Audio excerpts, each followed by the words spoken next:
Since we started this unit, we've talked about objects that are charged, positively charged or negatively charged. Positively charged objects, of course, come from having more protons than electrons, whereas negatively charged objects come from having more electrons than protons. But how do they get more protons than electrons or more electrons than protons? We have to know how to charge objects. There are two ways of charging objects, generally, two ways of charging objects. What are they? What are the two categories of charging objects? Yeah? Yeah, conduction is one of them, and induction is the other one. Good. What's the difference? What's the fundamental, most important difference between induction and conduction? Okay, induction never involves touching, as opposed to conduction, which, yeah, not always, but usually involves touching. There's exceptions to that, right? Conduction doesn't always involve touching. When you walk across the carpet and you go to touch somebody with your finger to shock them, usually you touch them and you feel that shock. But every once in a while, if the buildup of charge on you is big enough, sometimes you feel that shock before you actually make contact. So it usually involves touching, but not always. There's one more difference between conduction and induction, and it's probably bigger than the one that we've just listed here. Peyton? Good. There's always a charge transfer. Charge, by the way, you're going to learn later today, the symbol for electric charge is Q. So it always involves a Q transfer or a charge transfer, whereas induction never involves a charge transfer, at least not between the two objects involved in the induction process. You're going to see a little bit later on as I draw the diagram that within induction, there actually is some transfer going on, but I'll explain to you why that's not part of the rationale for naming it conduction or induction. All right, two subcategories of conduction: charging by friction, charging by contact. Charging by friction, we rub two objects together, two dissimilar objects together, two dissimilar materials together, and one of them gains electrons, one of them loses electrons. Let's say that both of them have a charge of +5 when I rub them together. One of them becomes +3. What happened to that object? If it was +5 and it became +3, did it gain or lose electrons? Yep. No, it had to gain electrons because it was +5. Now it's still positive, but it's less positive than it was before. So it must have gained negatives in order to become less positive. So it gained 2 coulombs of negative charge to make it +3. What's the other one become? Remember, they were both +5 when we started. Rub them together, one becomes +3, the other one becomes... This is governed by the law of conservation of charge, right? Maybe that's a little bit of a hint for you. +7. Total charge before I rubbed them together was +10. The total charge after I rubbed them together was +10. So if one of them became 3, the other one had to become 7. Why don't they balance out? Didn't we say that they always try to balance out? Isn't that the opposite of balancing out? They were equal, and then you rub them together, they become 3 and 7. They balance out when we touch them together, not when we rub them, not when we put all this extra energy in by rubbing, but rather when we simply touch them together. Two unequal charges, maybe one's +5, maybe one's +3. They touch each other, charging by contact, and we end up trying to balance them out then. +5 and +3 becomes 4 and 4. +4 and -4 becomes 0 and 0, at least if the objects are roughly equal size, roughly equal shape. They balance each other out. Both governed by the law of conservation of charge, though, right? In both interactions, the total charge before was equal to the total charge after the interactions. All right, what about induction? This is the one we spent so much time on yesterday. We can induce what we call a temporary separation of charge, or we can induce a permanent charge. How can we make a charge when we don't transfer charge? Well, when we're inducing a temporary separation of charge, we're not really charging anything. We're creating, literally, a separation so that one side is positive, one side is negative. For example, we got a neutral object here with an equal number of protons as electrons. We bring a negatively charged object nearby. What happens to the neutral object? What happens to the protons first in that neutral object? Yeah. Nothing happens. They want to be attracted to the negatively charged object, right? They are attracted to it, but they want to go towards it. They can't, though, because they're too tightly bound in the nucleus. The force that's keeping it in the nucleus is way stronger than the force that is pulling them towards the negatively charged rod there. What happens to the negatives, though? Yeah, good. They're going to move away from it. So let's erase those negatives. They're going to move away from it. Go over here somewhere. This is the separation of charge, right? It's a separation because you see on the left-hand side, there's more negs than pos. And on the right-hand side, there's more positive than negative. How do we make it permanent? We ground it, right? We attach a ground wire or something that's like a ground wire. Yesterday, I drew that ground wire on the left-hand side like this. The negatives get pushed down into the ground, and it leaves the object positively charged. If we cut that ground wire, it becomes permanent. But what happens, let's try this. What happens if I put the ground wire over here on this side? Anybody want to take a stab at what's going to happen now? Is it going to make a difference? If so, what difference is it going to make?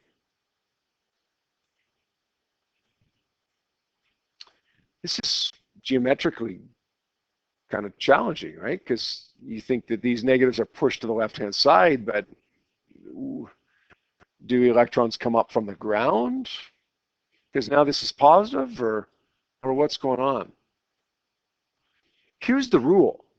The electrons get pushed away from object B as far as they can go. As far as they could go when it wasn't grounded was to the left-hand side. As far as they could go when it's grounded on this side is to the left-hand side and down. As far as they can go when the grounding wire is on the right-hand side,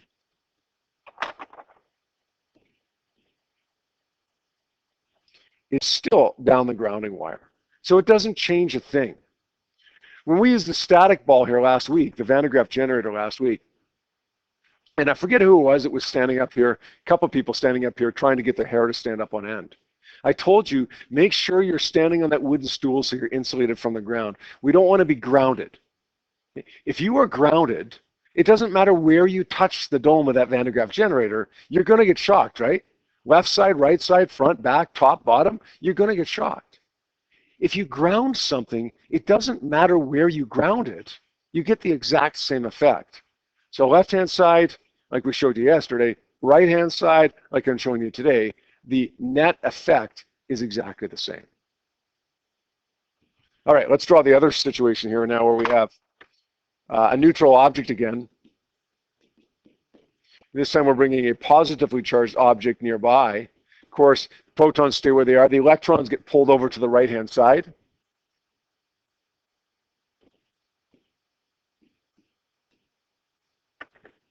Once again, we get that separation of charge with the left side being positive, the right side being negative. Want to make this permanent? You can ground it. What if I do this? What if I bring another object nearby and touch it while the positive object is still there? What's going to happen now? Go ahead. From the other object or to the other object? From the other object. Good. What have I effectively done here? Grounded it. The red object, whatever it is, as long as we're talking about a conductor here, not an insulator, but a conductor, the red object, whatever it is acting like the Earth. We're grounding it, even though it's not literally the ground. It's not literally the Earth. It has the exact same effect. Somebody in the last class said, well, what about if you have a really big object versus a really small red object? If you have a really big one, then you're going to get more of an effect than if you have a really small one. Are you still going to notice the same effect? Is it still going to be like being grounded if you have a small object? Yeah, it is. It's just not going to be as big of an effect. You're not going to get as many electrons moving over there, that's all. The Earth is really big, right? The Earth we can consider to be an infinite source or sink of electrons. Not really infinite, right? There is a finite number of electrons in the Earth, but it's so big that it's, for all intents and purposes, an infinite number of electrons. Right? I got a couple applications that I want to go through with you today. A couple of more real-life applications, more everyday applications that I showed you yesterday. Keep in mind that these applications are not curriculum objectives. You're not responsible for knowing the applications that I give you. Never, ever. The applications aren't meant to be illustrative of a particular objective in the program of studies that I have to teach you. Rather, they're meant to show you how we can apply what we've learned to situations, which you're going to have to do on your diploma exam. It's just not likely to be the situations that I give you in class. If you get lucky, it might be. Okay? Or on average, it's going to be something completely different. But hopefully, going through these will be able to help you work through new ones that you see on your exam. This is called an electrostatic precipitator. What it does is cleans air. You got dust in air, pollutants in air, and we want to filter those out. Not filter them out mechanically by having this mesh of really fine fiber that literally just grabs, that traps pollutants, but rather we want to get the smaller particles out electrically. So how are we going to do that? These little wavy things here represent air. These little circles within these wavy things represent dust particles or pollutants within the air. You can see that these pollutants, when they go into this thing, are neutral. These green things are neutral. They have no charge. There's protons and electrons, but the total charge on them is zero. They're neutral. You can see that the makeup of this electrostatic precipitator, it consists of 3 rods or 10 rods or whatever. Each of them are negative. These plates that are red, each of them are positive. These rods are negative because the battery is set up such that the negative terminal of the battery, which is always the short end, is attached to these rods, and the positive terminal of the battery is attached to the plates. So what happens when this air with these dust particles go into this electrostatic precipitator? They go through these blue rods. They touch these blue rods that are negatively charged. What happens to the dust particles or whatever pollutants they happen to be? These neutral particles make contact with these negatively charged rods. These neutral particles become negative. Negative by conduction or induction? Sorry? No, it would be conduction. So these neutral particles go by. There's enough of these rods in there that they're going to touch these rods, and we transfer charge from these rods to the negative part, sorry, to the neutral particles. They want to balance out. The reality is they wouldn't. They wouldn't balance, but they would become negatively charged. The rod's slightly less negative, and the dust particles slightly more negative. So now, as they go through into this red section where we have these plates, these dust particles are negatively charged. Now what happens to them? As the negatively charged particles go through these positive plates, they are attracted. Charged objects, or sorry, opposites attract, so positives attract negative. If they're attracted, then they stick to it. What comes out the other side?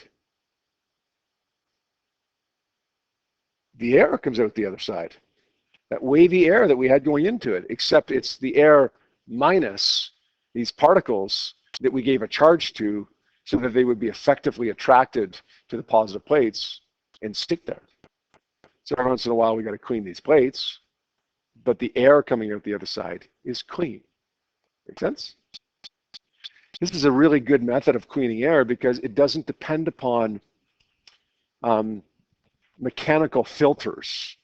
Right? Mechanical filters are only so good. They can only filter out certain size particles. The bigger the particles, the easier it is to filter them out, right? But we're not really limited here. If we charge these particles electrostatically, it doesn't matter how small they are. We can still get them by attracting them to these positive plates. Okay, here's another one. I want to paint a fence. It's got to be a metal fence. It doesn't work to paint a wooden fence in your backyard. We're going to paint it electrostatically, same way as they paint a car in a factory, electrostatically. So here's the nozzle that's attached to an air compressor, and it's also attached to a jug of paint, basically, container of paint. Inside this air painter, this sprayer, is a rod, and that rod might be negative or positive. It doesn't really matter. Let's just make it negative.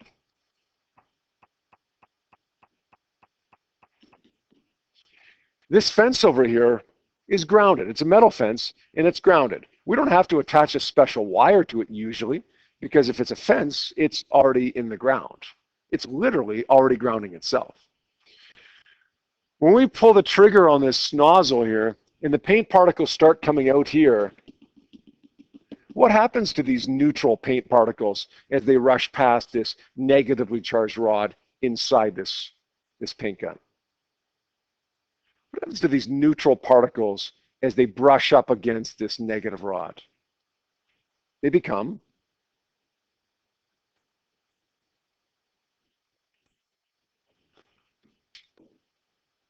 negative. Good.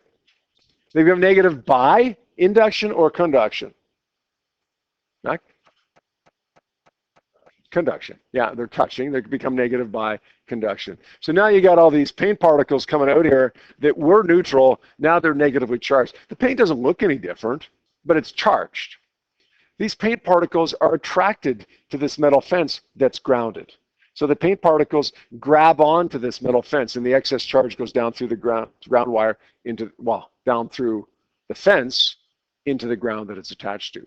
Why is that a big deal? Why is this a way more efficient way of painting than just taking a regular paint nozzle and holding it up against the fence? Because if you just hold a regular paint nozzle up against it, the paint particles that you aim at the fence will hit it and paint it. But if you hold an electrostatic nozzle up against it, those paint particles that are directed towards it will stick to it. But those paint particles that go up here will be attracted down towards it as well. So you can actually get a couple of benefits from this. You can get more coverage. It tends to paint in behind things because of the electrostatic attraction. And what's the big benefit of this? Because, I mean, in the end, you could go to the other side of the fence and paint it, right? What's the biggest benefit of this? Yep. It would paint it more evenly. Yeah, it would paint it more evenly. But the biggest benefit is you waste less paint, right? There's less overspray. So it's a lot cheaper because you're not wasting half the paint that you're spraying out there. In addition, you're not wrecking the deck of your pool because you got paint all over it, right? There's a lot less overspray. Doesn't work with a wooden fence. Okay? Doesn't work with a wooden fence. It's got to be a conductor. It's got to be grounded. Make sense? All right. There are 3 multiple choice questions that I want to look at here right now. The first one, question number 37. I'll give you about a minute to work on that one. Let's have a look at the question now. Look, we got a thunder cloud up here that has some positive charge on it, some negative charge on it. There's a separation. Now, it doesn't really matter to us right now how the cloud gets that separation. In fact, it's still a bit of a mystery to scientists exactly how this happens. We more or less know how the cloud gets its charge, but we still don't completely understand how a cloud gets charged to form lightning. In the end, it does. So the cloud gets its charge, negative on the bottom, usually negative on the bottom, sometimes positive. If it's negative on the bottom and the Earth below it is neutral, which presumably it is neutral, then what's going to happen? Well, the Earth beneath the cloud is going to end up becoming positive because the electrons that are in the Earth are going to get pushed away down here. So the Earth right below the cloud is positive. What do you call that? Positive by conduction or induction? Yep, induction, because there wasn't a transfer of charge. This is before the lightning strikes, right? Before the lightning strikes. That's induction, because there's no charge transfer. The answer would be A, positive by induction. Have a look at question 38 now. During the downward lightning strike, the charge on the top of the tree becomes what? So it says during the downward lightning strike, the charge on the top of the tree becomes, or you could say the charge in the ground directly beneath the cloud becomes what? It becomes negative, right? Why does it become negative? Because a whole bunch of electrons have just transferred from the cloud to the ground. That makes the tree negatively charged. We call that conduction because conduction involves a transfer of charge, and clearly during a lightning strike, there is a transfer of charge, negative by conduction. Now, it is possible, okay, don't go and memorize the answers to a question like this, because it is possible. You could get the exact same diagram with the bottom of the cloud being positive and the top of the cloud being negative. That doesn't happen nearly as often, but it does happen. If it happens, the answers become opposite, right? The ground would become negative by induction before the strike, and then during the strike, the ground would become positive by conduction. What's happening in that case? Which way does the lightning strike go if the bottom of the cloud is positive? Instead of a strike downward like this, it's a strike upward from the ground to the cloud. Can that happen? Sure it can. If the cloud is positively charged on the bottom. In fact, it's even possible to get two clouds beside each other like this and have lightning strike from cloud to cloud. Have you ever seen that? Sheet lightning in the sky from cloud to cloud is when you've got one cloud, one side of one cloud being negative, one side of one cloud being positive. One more multiple choice question that's not related to that lightning this time. Question number 36. All right, let's have a look. It says, a student places a positively charged sphere near a metal rod. Both are on insulated stands and the rod is grounded. They're on insulated stands just to tell us that basically we're not getting any electron movement this way or this way. The only way we're going to get electron movement is through the grounding wire. The distribution of charge on the rod is what? Let's not even look at our options here. Let's just see if we can answer this question by looking at concepts and not being kind of tricked into putting something by the four options that are there. We got a positively charged sphere. Doesn't say the metal rod is neutral, but I think we can assume that it is.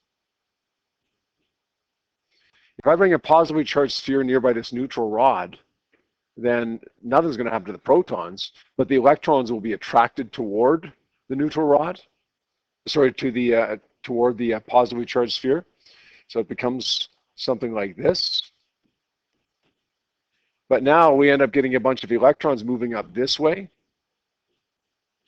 So you get a whole bunch of electrons scattered around that formerly neutral object. It's now negatively charged, right? Okay, let's see what we got here. Positive at end x? No, it's negative at end x. Negative at end x. Okay, electrons move off the rod into the ground. No, they move from the ground into the rod. Keep going. Positive at end x? No. Negative at end x, and the electrons move onto the rod from the ground. Yeah, that seems to work. The answer is going to be D. How many people said D? Good. Good. Before I assign a few questions, I want to tell you what an electroscope is. It's a device that detects charge. We'll call it a charge detector.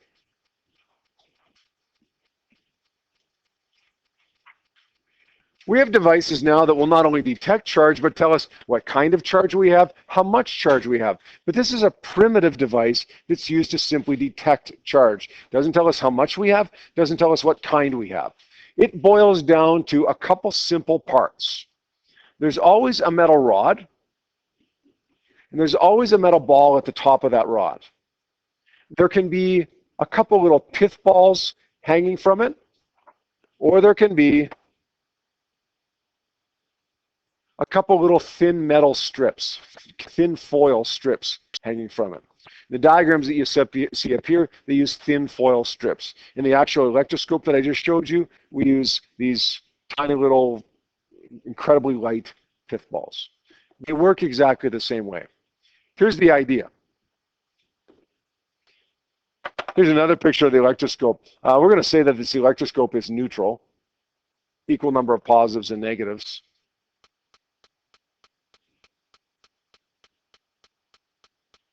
All over it, right? So nothing happens to these leaves or these little pith balls in the electroscope until we bring an object that's charged nearby. Here's an object that's neutral. Nothing happens to the electroscope as a result of a neutral object. But when I bring an object that's positively or negatively charged, something's going to happen. This positively charged object does nothing to the protons, but it's going to cause the electrons to be attracted up to the ball of this electroscope. So these electrons that were down here now go up here. The ball of the electroscope is now negative, and the leaves of the electroscope are now positive. What's going to happen to these leaves as a result of them both becoming positive?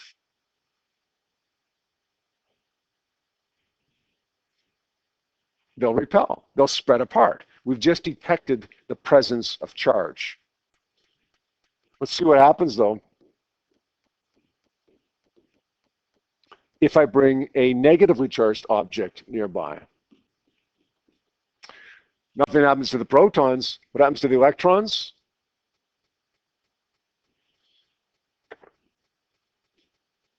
They get pushed down into the leaves. Now the ball of the electroscope is positive. It was negative.